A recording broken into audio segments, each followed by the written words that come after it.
الحمد لله رب العالمين. صلی اللہ علیہ نبینا محمد وعلی آلہ وصحبہ اجمعین. اما بعد. جوستان واجہ کے زمین نے ٹیکہ دیا اچتور ہیں جائز نے موکشہ منا زمین تائی بزیر ٹیکہ سالیا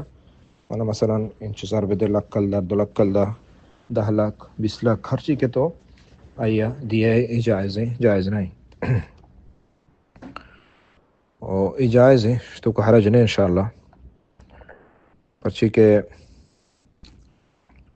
حدیث نبی صلی اللہ علیہ وسلم صحابہ نے آثار ہستا رافع بن خدیج رضی اللہ تعالیٰ عنہ صحیح بخاری مسلم حدیث روایت ہے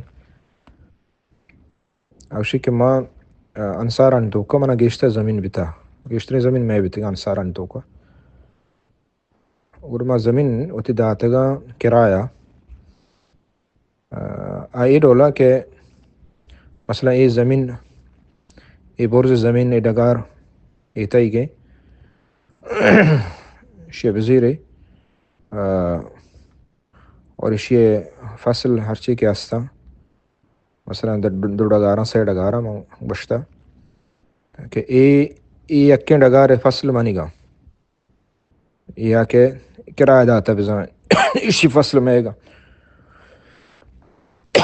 تو ای طریقہ نبی صلی اللہ علیہ وسلم مکان کو پرچی کہ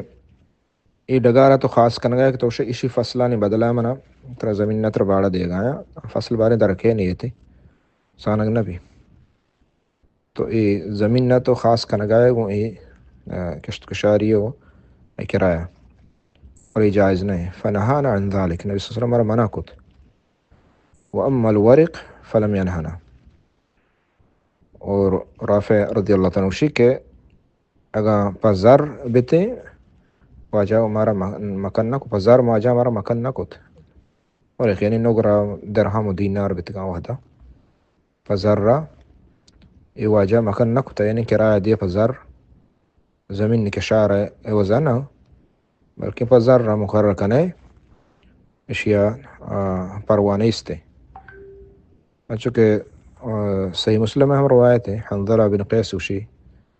من رافع بن خدیج جسك عن كراء الأرض بالذهب والورق فقال لا بأس به کہ زمین نے کرایہ دیا اور زر و